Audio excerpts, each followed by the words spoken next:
In keeping with the tradition of personal anonymity at the level of public media, the faces of AA members do not appear in this production. The people shown portraying AA members are hired actors. I didn't tell anyone at work today. It's too important to me. What does being sober a year mean to someone who hasn't done it?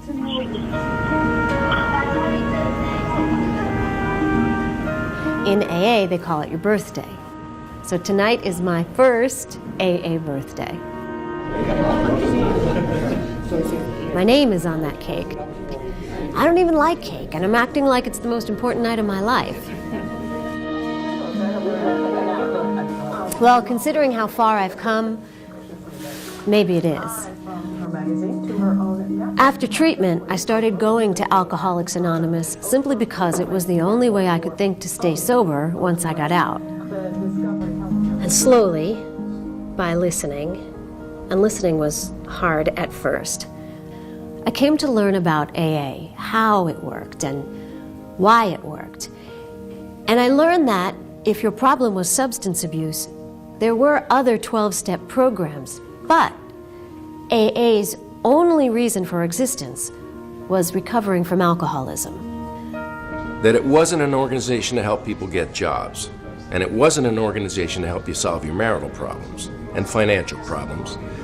They weren't selling anything, they weren't advocating anything, they weren't trying to do anything except help somebody who wanted to stop drinking find a way to see to it that he never had to take another drink if he didn't want to.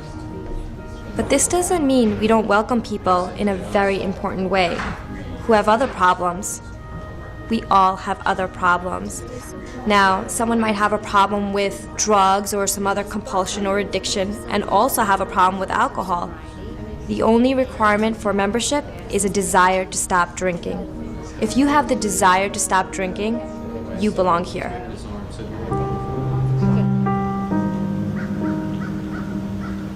It might work out perfectly fine for people with other problems. They can say, sure, I recognize what they're saying, but for those of us who are just alcoholics, that's the main problem. That's where the singleness of purpose is so important, because that's the only thing we're trying to fix. I guess the first few weeks out of treatment were the hardest. I hadn't gotten any kind of contact person to help me with my transition back to my regular life, and that was nearly my downfall. I don't think I really heard what people were telling me. In the facility, a lot of times people just come through. They may chair a meeting, or they may see them at an outside meeting. It's good to formulate friendships with these people and use them as a temporary contact for when you get out. You have someone to call that can take you to your first meeting, can introduce you to some prospective sponsors. In my case, my contact came up to the hospital to meet me before I was discharged. She came up twice and made sure I had her phone number and assured me, to call her, and that her function was simply to take me around to meetings when I got out of the hospital so that I would feel comfortable, so that I had someone to go with. You don't have to make a permanent commitment with those people that you'll be their friends always, or anything. They're there to serve. They're there to help. They'll come because somebody did that for them, and you can't ever give back what you got, but you can pass it on. The first week out, I had a slip. Then I caught on pretty fast that if I didn't go to meetings, I'd be back where I started. So every night, I'd go to a different meeting. Some would be open meetings where everyone is welcome, and some would be closed meetings just for alcoholics. Hi, my name is Maggie, and I'm an alcoholic. Hi, Maggie. Hi, Maggie. And after the novelty wore off, I started to feel the same old urges coming back. That's when I began to understand the importance of finding a home group. I showed up there every single week, and gradually people got to know me. They recognized my face. They saw me there every week, and Gradually, they got comfortable talking to me, and I got comfortable talking to them, and in time, I began to develop friendships with people. It wasn't easy at first. At first, I just had to make myself show up early and stay late and smile at everybody. I don't make friends easily. That might be part of the reason why I drank. But in time, just by showing up week after week and seeing the same faces, gradually I began to make friends. You can start by setting up chairs or cleaning up or volunteering to make coffee or just by identifying, which may be all you can do at the beginning. But keep going back on a regular basis and you can adopt that one particular group as your home group. I had been told the advantage in that was that those people would get to know me, perhaps even better than I knew me, and that if I was having difficulties, they would maybe spot it before I would. Well, maybe in your home group, there will be people that will ask, "How you doing?" And you'll say, "Fine." And they'll go, "No, really, how are you doing?" And they will listen to you. And they're willing to risk our wrath, to give whatever little assurance and aid or comfort that they can. The home group is a place that keeps us true to ourselves. Those are the people that are going to give me the greatest opportunities to grow, because it'll be helping them in directing me in the growth. Well, it's like an anchor. It's your home in AA. And the suggestion to find a home group is not a suggestion not to go to a lot of other meetings. It's simply a suggestion to find, well, perhaps the easiest way to say it is, to find a home that's your home in AA.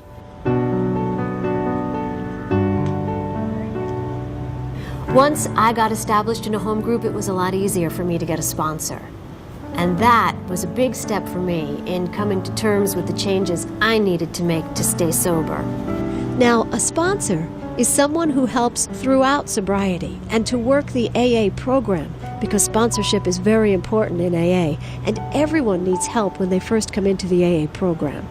So someone around your own age, of the same sex, who has good sobriety, can help you get through the first stages and give you moral support, primarily in keeping you sober until you can get rid of that urge to drink.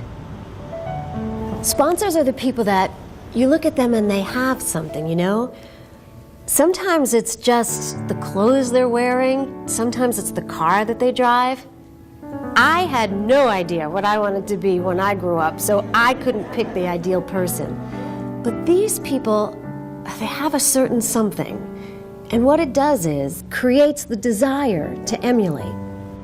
What it took for me was a leveling of my own pride, because when you ask someone to be your sponsor, that is the first step in the leveling of that pride that says, I can't do it alone. You don't have to take the first person that you talk to, and they don't have to take you either.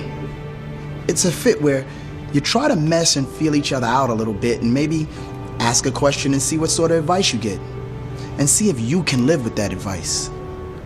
I think it's something that should be done quickly.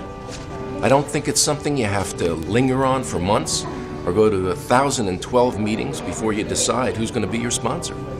Listen to the people, and when somebody starts to make real sense to you, talk to that person about being your sponsor, because you want somebody who has what you want. If you do not want what they have, then there is no point in going to them. You'll need to find somebody else. It doesn't take too long. When I first came to AA, just not drinking seemed to be good enough. But after a while, I wanted more. And it was pretty easy to see that the people who had what I wanted, the joy and the ease and the peacefulness that I wanted, they were the people who had worked what they call the 12 steps. You should try to work those 12 steps as soon as you possibly can. As soon as you feel comfortable with the steps when you come into the program. Now, you don't have to rush into them at all. The first one is to admit directly to being an alcoholic and that your life was unmanageable. 8. Make a list of all persons we had harmed. They are numbered. It is suggested that you take them in the order that they are numbered, and at no time are you asked to do them perfectly. You simply do the best that you can with each step. It's all very basic. They kind of pointed out that I have to let go and stop feeling bad about everything that's happened to me in the past. I have to start feeling better about myself and the world. Gain a little self-worth after the complete ego smashing that I went through to get to the program in the first place. Well, I began to work the steps, and gradually they became part of my life. And my sponsor helped me a lot with that. And I guess I relaxed a little bit, and I looked around, and I noticed that it was working. In spite of the fact that I'd never been a joiner, and I didn't believe in it really, it was working in spite of me. And there's a reason for that. Somewhere along the line in AA's history, through trial and error, they found that some ways of conducting things in the fellowship worked better than others, and they wrote them down, a sort of bylaws, and called them traditions.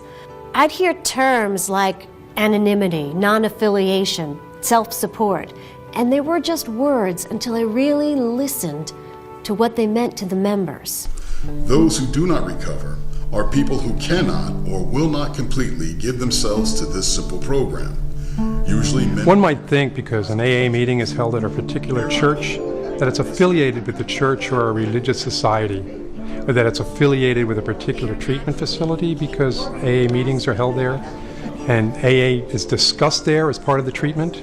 But Alcoholics Anonymous is totally independent and totally separate from any other organization.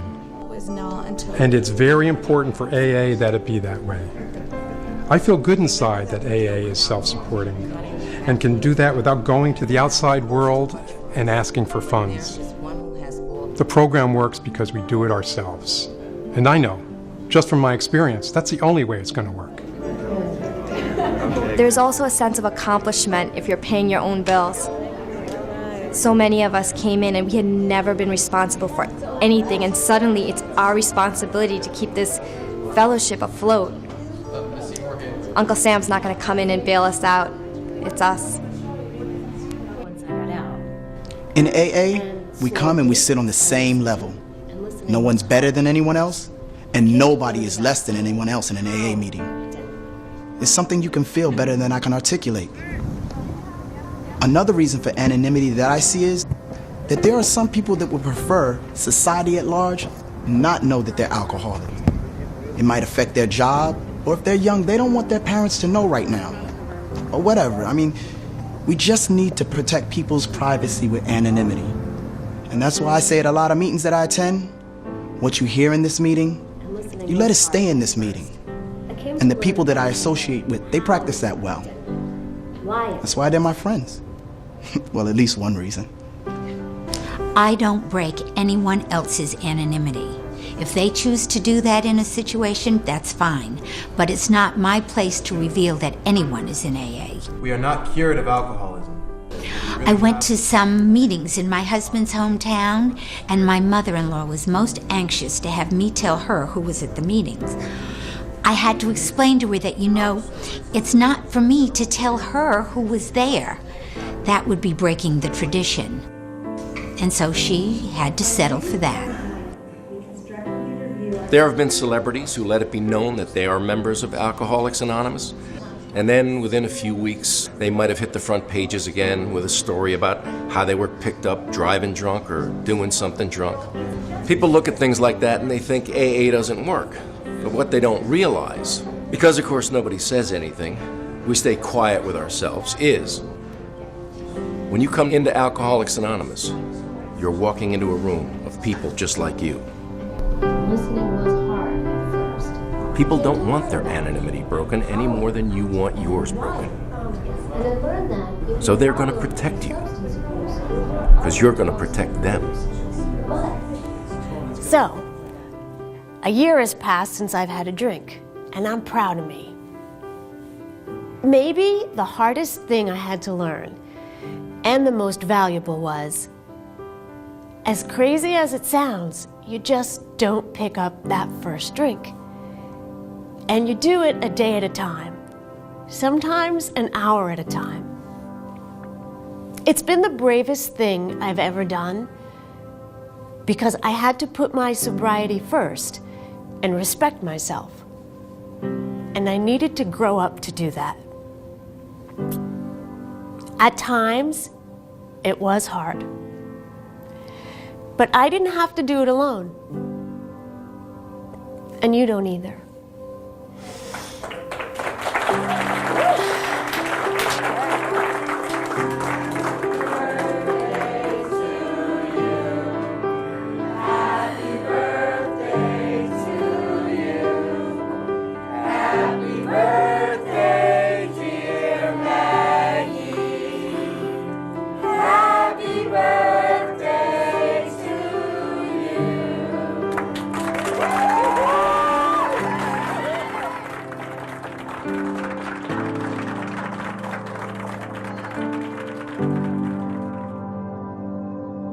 In keeping with the tradition of personal anonymity at the level of public media, the faces of AA members do not appear in this production.